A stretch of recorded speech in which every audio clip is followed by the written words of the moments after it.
לעילוי נשמת דוד, אדוארד בן פרחה שמחה. Frécha. Ah. J'ai celui qui ne sait pas prononcer, Frécha. va manger un croissant. Moi, j'ai pas mangé. Refoua chez Emma Malkiel ben Mazal Hana, Rachel bat Feiga, Betoshem. Que je vous connais, refoua chez Emma à l'école, chez Ar Cholé Amecha, Israël. Perek Gimel,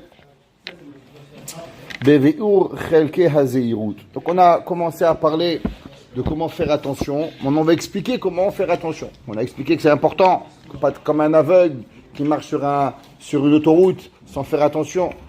La Gemara a dit que Rabat il commence toujours avec une petite blague.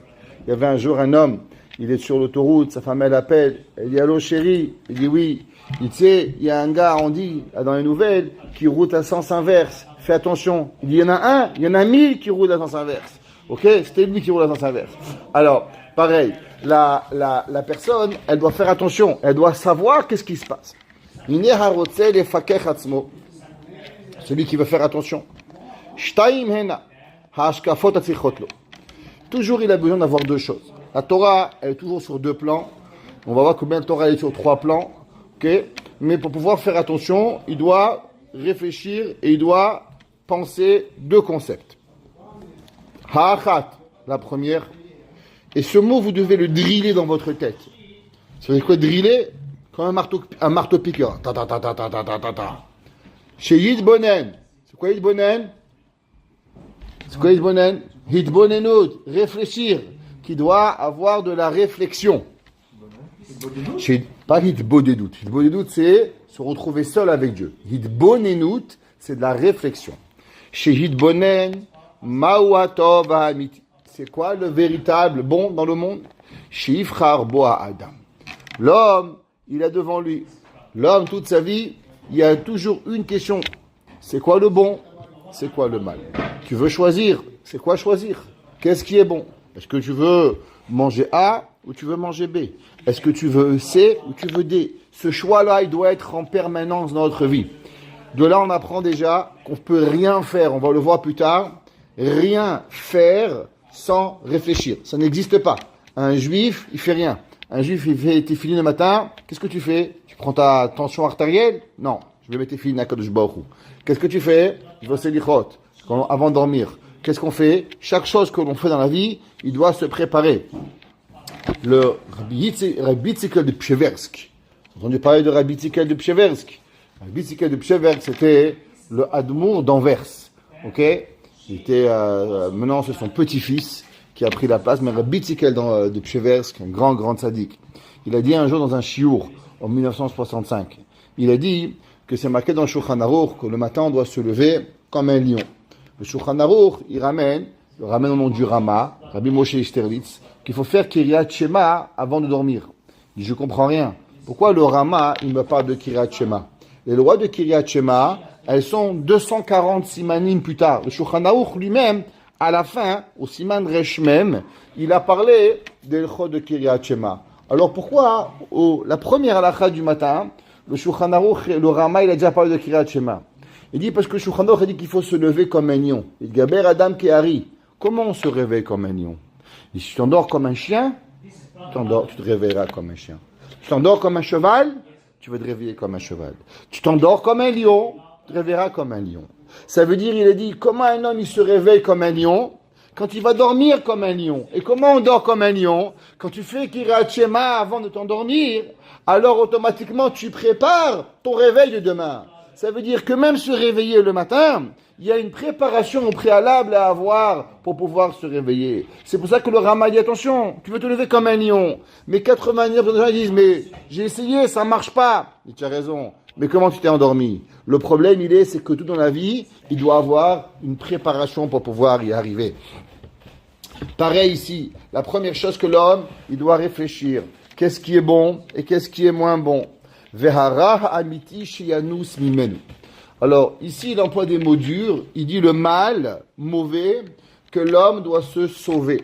Pourquoi il emploie ce mot? Le mal, mauvais, que l'homme, il veut se sauver. On avait déjà expliqué souvent au nom du Rav Chaim de Brisk. Rav Chaim de Brisk, il dit et il répète, malgré qu'il a disait, mais chez nous, on dit qu'il le dit toujours parce que c'est un présent continu. C'est pas un passé, il n'y a pas de passé dans la Torah, seulement un présent continu. Il dit Raphaël de Brisk, la seule et unique façon de s'éloigner de quelque chose, c'est seulement si la personne, elle comprend que c'est mal et elle haït le mal. Oave Hashem sinura. Il dit le verset dans Tehillim, ceux qui aiment Dieu, ils doivent haïr le mal. Ça veut dire dans la vie, tu veux pas dire bon, ça c'est très bien et ça c'est bien, mais je le fais pas. Si tu penses qu'il est bien, tu vas pas l'enlever. La seule façon que tu vas te sauver de quelque chose que tu veux pas, c'est si tu comprends à combien il est mauvais. C'est pour ça qu'il dit que l'homme, il y a deux choix. Il y a le bon et il y a le mal. Le mal que tu veux te sauver. Mais si tu ne conçois pas qu'il est mal, tu ne vas pas te sauver. Un homme, il dit, bon, où on mange ce soir? On mange chinois, on mange japonais. Mais c'est pas grave. Mais s'il est allergique au fromage, il dit pas, où est-ce qu'on va à Khalavi Bastari? Il dit, non, on va pas à Khalavi. Je suis allergique au Khalavi, je rentre pas. Un homme, il est allergique au poisson, il rentre même pas dans une poissonnerie. Pourquoi? Parce qu'il va mourir. Pareil, dans le bien et le mal. Comment? Il y a savoir le bien, il y a savoir le mal, et réaliser à combien il est mal que tu veux te sauver du mal. Mais si tu n'as pas ce sentiment de vouloir te sauver, alors automatiquement tu vas t'approcher du mal et tu vas finir par tomber. Ve'ashenia, al-ma'asi masher ou ose. Alors, d'abord, c'est réfléchir sur l'abstrait, qui est le choix. Après, il y a une autre réflexion, c'est sur les actions posées. Est-ce que les actions posées, imhem miklal hatov ou miklal hara? Est-ce que ce que j'ai fait, j'ai bien voulu faire? Vous savez, on a dit souvent, le monde, il est rempli de bonnes intentions. Pourtant, le nombre de personnes qui font véritablement le bien, ils sont limités. Pourquoi? À cause que souvent, notre action, elle ne suit pas notre véritable pensée. Il peut y avoir plusieurs raisons à cela. Souvent, tu veux faire du bien, tu as mal sorti, tu as mal calculé, tu as voulu jeter un ballon sur le panier de basket, tu as jeté trop fort, tu as jeté sur la tête de quelqu'un, tu lui as cassé le nez. Est-ce que tu as voulu lui casser le nez? Je préserve. Mais est-ce que tu es chayav? Bien sûr. Adam ou Adéolam, tu es chayav de lui payer son nez, tu lui as cassé son nez, tu n'as pas voulu lui casser la fenêtre, mais tu lui as cassé la fenêtre, tu es chayav. Donc ça ne veut pas dire parce que tu as fait du mal que tu as voulu faire du mal. Il y a des fois où une personne, elle veut faire du bien, et pourtant, elle a fait du mal.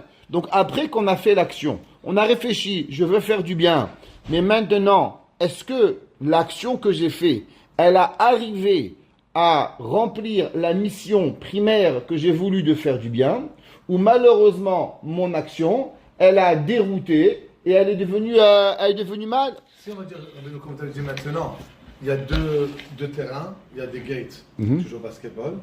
La balle, elle frappe, elle tombe sur quelque chose dans le terrain. Rien n'a été cassé, mais c'est tombé sur quelque chose qui peut se casser. Alors ça va dépendre. Gramma, ça dépend dans les chod mamonot.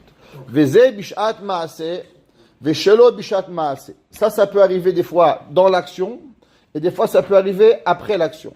Des fois tu as pu donner quelque chose à quelqu'un, et des fois ça peut être bien au moment de l'action, mais des fois après l'action c'est mauvais. On va prendre un exemple. Il y a un homme qui te demande de l'argent, tu lui donnes de l'argent. L'action elle peut être belle, mais non, la personne elle prend l'argent et elle va acheter de la drogue. Alors tu vois que l'action d'après, elle est mauvaise. Qu'est-ce qui s'est passé? Le mec il a acheté de la drogue, il est mort, il s'est tué maintenant. Il a fait une overdose. Tu vas mourir de chouma. Pourquoi? Ah, tu as causé quelque part. Ça veut dire que tu aurais dû réfléchir. Un drogué, on ne donne pas d'argent. Alors c'est vrai que l'action elle était belle, de l'aider, mais la conséquence de l'action, elle a amené que tu as amené la mort. Alors, l'homme, il doit toujours, je prends les extrêmes pour qu'on comprenne bien. Notre vie, elle n'est pas basée comme ça. Qui demandent, est-ce que c'est pas parce que tu fais donner d'argent. C'est pas. Alors, la personne, elle doit toujours voir au moment de l'action ce que tu fais et aussi après l'action que tu as fait. Beshat maase, shelo yaase shu maase mibli ishkol oto bemoz nezot ayediah. L'homme, il peut pas faire rien sans d'abord avoir calculer, qu'est-ce que je vais faire? Est-ce que c'est bien? C'est quoi? C'est comme une balance. Il y a le bien, il y a le mal. Il faut que la réfléchir. D'abord, il faut savoir c'est quoi le bien, c'est quoi le mal. Après, maintenant, je choisis le bien. Maintenant, qu'est-ce que je vais faire? Je fais pas. Je rentre pas. Je bois pas. Qu'est-ce que l'homme, il peut faire? Veshelo bishat maase. Et c'est quand que ça n'est pas au moment de l'action. Shiale lefanav zichron klal ma'asav. Il faut qu'il se rappelle et qu'il met devant lui le souvenir. Veishkolotam kemochen bemozne mishkal azot lirot ma yeshba mehara le ma yitreoto. Très souvent, on a fait une action et dans l'action par la suite, il s'est passé quelque chose de pas très bien. Alors, mishkal c'est poser, peser. Mishkal c'est peser. Oh l'homme shakul, ishkol. L'homme il doit voir peut-être que tu as fait quelque chose. Et par la suite, il y a eu du mal. Par la suite, tu as eu la gava. Par la suite, tu as fait quelque chose. Qu'est-ce que tu aurais pu faire? Tu aurais pu faire de bien pour pouvoir arranger. Des fois, ça prend 1 minute pour pouvoir aider quelqu'un. Bishkolotam kemoken bemozna mishkalaze lirot ma yeshbam mehara le maitreoto. Souvent, en réfléchissant, on revoit ce qu'on a fait et on aurait pu améliorer. J'aurais pu dire bonjour plus chaleureusement. J'aurais pu l'inviter. J'aurais pu l'embrasser. J'aurais pu faire plus attention. Chaque chose que l'on fait, alors on peut réfléchir à cela.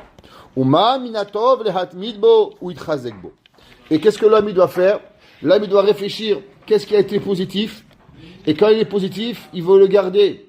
Il va le faire. Comme je dis souvent, dans les professeurs, dans l'enseigner, je leur disais, chaque jour, c'était une nouvelle expérience. Et chaque année aussi. Comment un professeur, il s'améliore quand il a des crises, qu'il réécrit le moment de crise. Comment il a réagi. Qu'est-ce qui a marché. Qu'est-ce qui n'a pas marché. Et tu soulignes en bleu ce qui a marché. Tu soulignes en rouge ce qui n'a pas marché.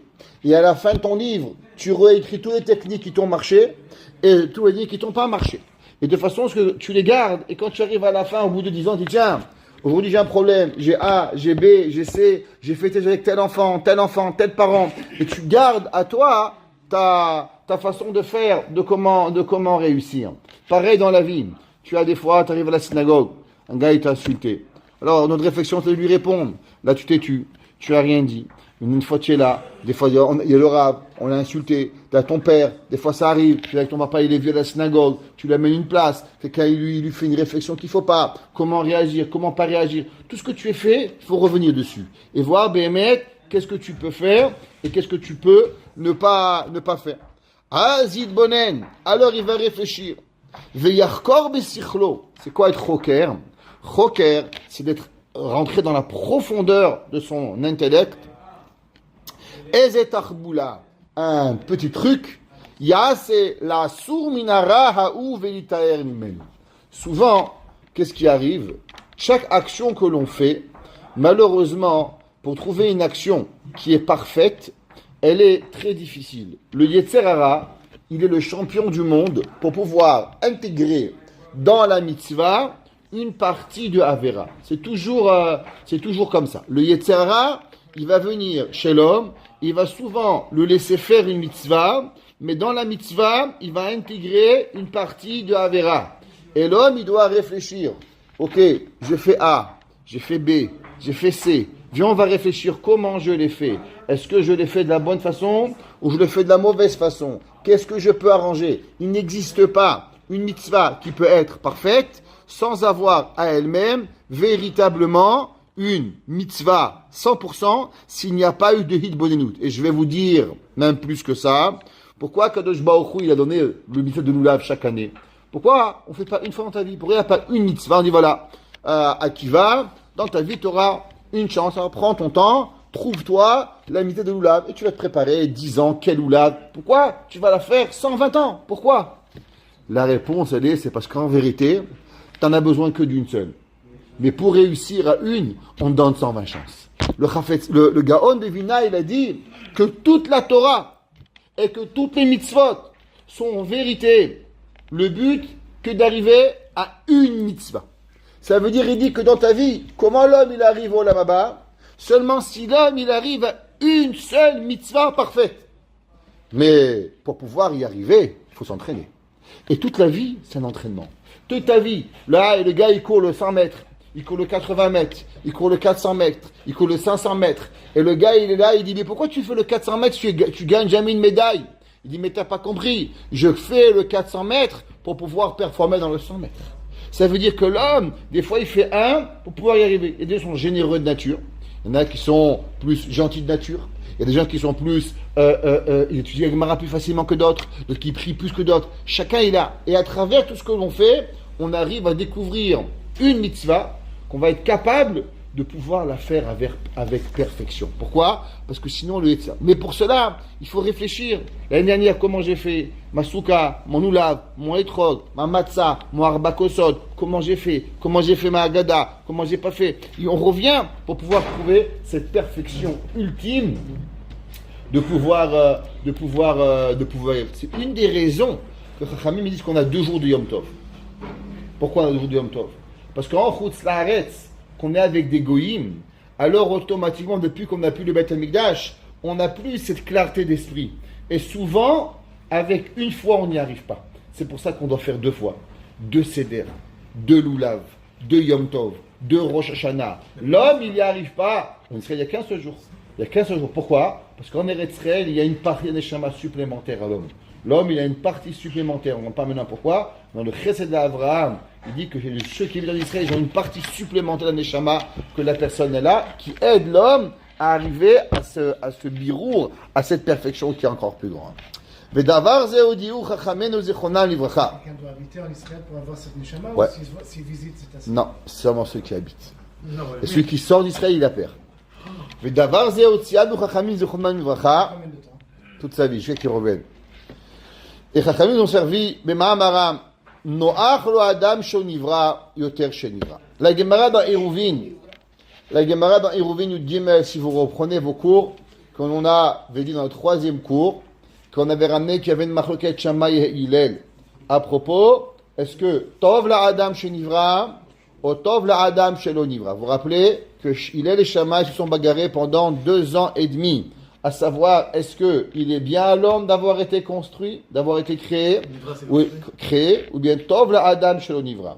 La Gemara a dit Nimnu vegamru. La Gemara a dit qu'ils sont arrivés à la conclusion, Shammai et Hillel, les deux, que Tov la Adam shelo nivra. Il est préférable à l'homme de ne pas avoir été créé. Pourquoi? Parce que c'est trop compliqué. Ve'arshav shenivra. Et maintenant qu'il a été créé, Yefash fesh be'ma'asav. Dis la Gemara, maintenant que tu as été créé, alors chaque moment de ta vie, il faut que tu réfléchisses. Je fais pas. Je pas. Je mange pas. Je bois pas. Je dors pas. Chaque chose que l'on doit faire dans la vie, la personne, elle doit poser Mozne Tzedek, Hin Tzedek. L'homme, il doit être à 100% dans sa vie. Je vais juste vous dire un concept très intéressant que c'est écrit au nom du Gaon du Vina, qui est développé en grande partie par notre grand maître, Rav Aharon Kotler. Zechuto yegen alenu ve'alechem. C'est qu'aujourd'hui, c'est le Yertzad du Chafetz Chaim. Aujourd'hui, c'est le Yertzad du Chafetz Chaim.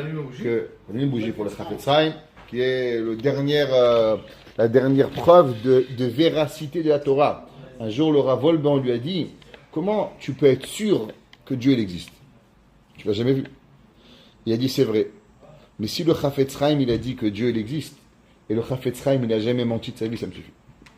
Il a dit, un homme qui a vu le Chafetz Chaim, que le Chafetz Chaim, il était toute sa vie le Emet. Et si lui, il a dit que Dieu il existe sans aucun doute, ça me suffit pour croire toute ma vie.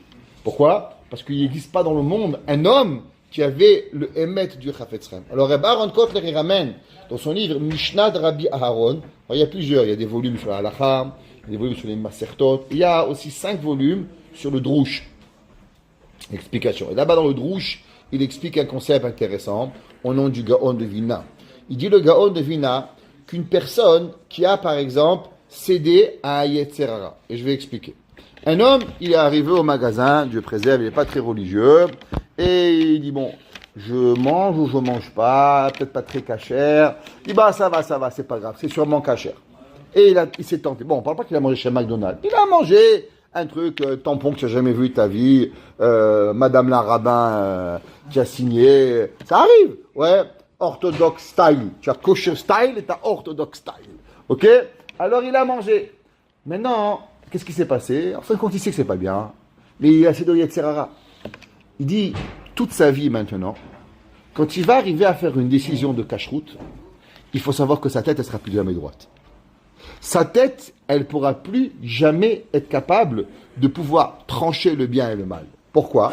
À partir du moment où il a cédé au Yetzerara, alors automatiquement c'est comme ça. C'est comme un pot de vin.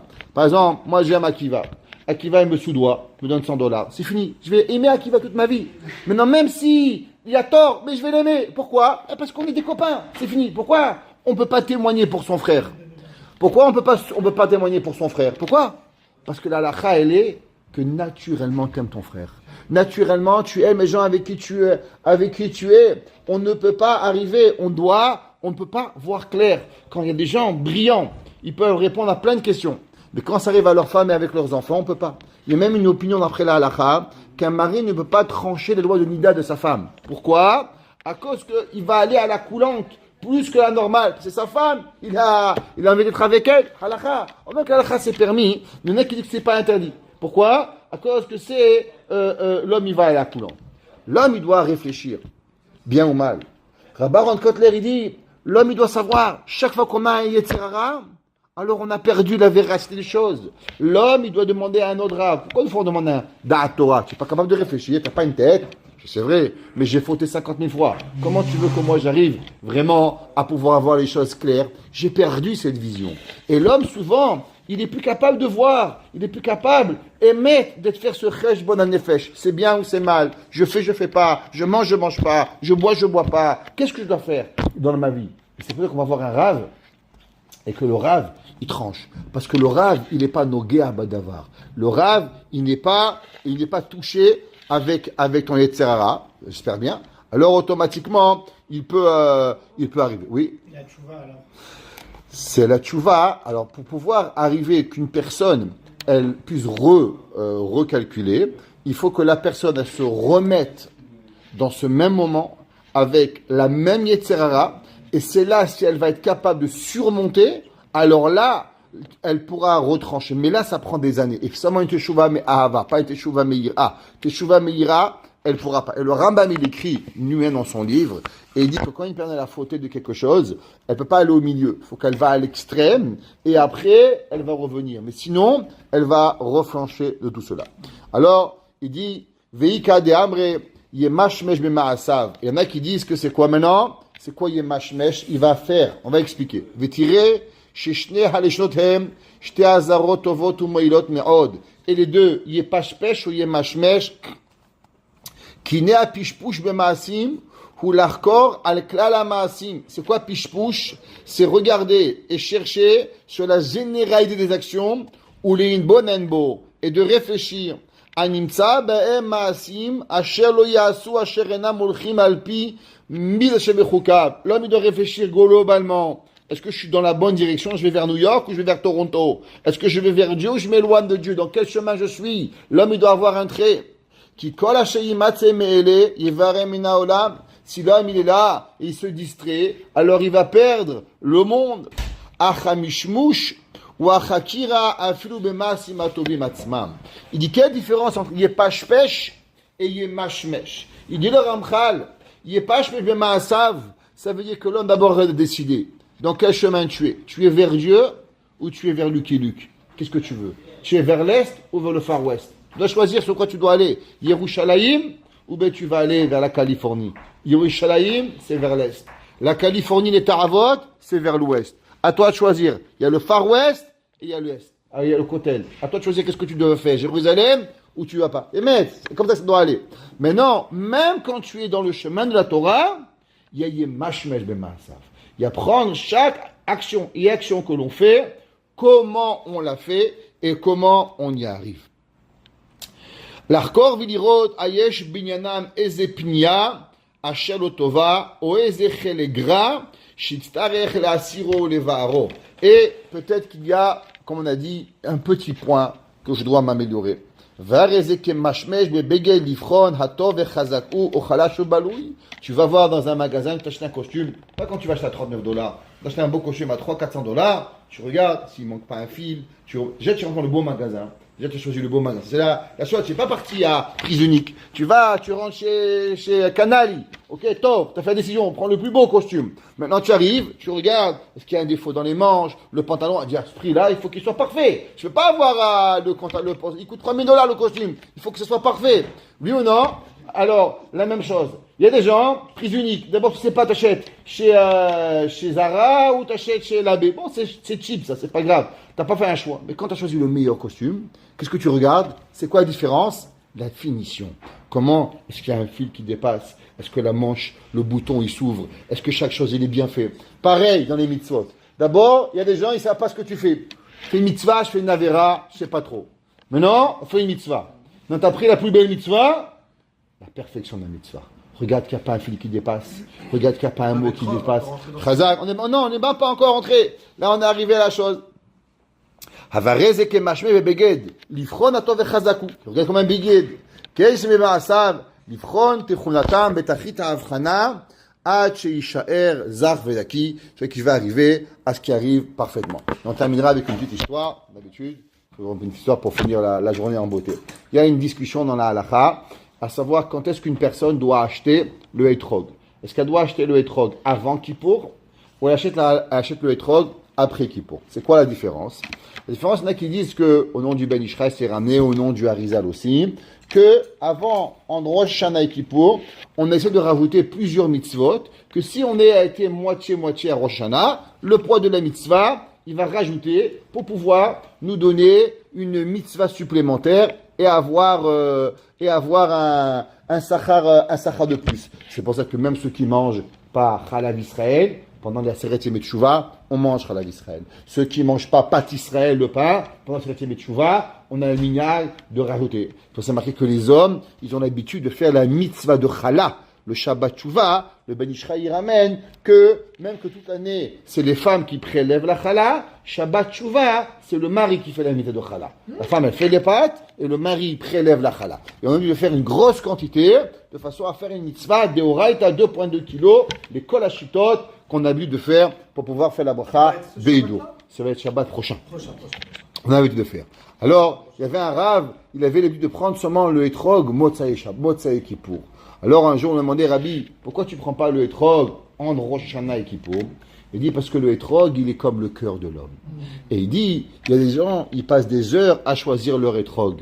Moi, ce que je fais, c'est que pendant Rosh Hashanah et Kippour, je passe des heures à nettoyer mon cœur. Et après que mon cœur, il est pur, alors Motzai Kippour, quand Kadosh Baruch Hu nous dit, ça, lech lechol besimcha ki Hashem mahal avonechem, allez manger en joie, car Dieu vous a pardonné tous vos péchés. Maintenant que mon cœur il est propre, alors automatiquement je mets juste la main et je récupère le plus beau etrog de la ville. Pourquoi? Parce que je ne passe pas du temps à choisir mon etrog, mais je choisis du temps à nettoyer mon cœur. Et ça c'est vraiment tout ce que l'homme il doit faire. L'homme il doit regarder à chaque moment de sa vie comment nettoyer son cœur. Quand l'homme il apprend à nettoyer son cœur, alors automatiquement, il ne nettoie pas seulement son cœur, mais il nettoie tout ce qui est autour de lui, toutes les personnes, tout ce qui peut lui arriver. L'homme qui a un cœur pur, alors il a des yeux purs, alors il a un sentiment de pureté, et il a une façon d'exister qui va purifier tout ce qui est autour de lui. Et l'homme qui a un cœur à l'opposé, alors il va, Dieu préserve, empester tout ce qui va être autour de lui. Et beaucoup, il faut que notre cœur soit toujours propre, nos yeux toujours beaux, notre volonté toujours belle, et qu'on en purifie tout ce qui est autour de nous. Baruch Hanai L'Olam. Amen ve Amen.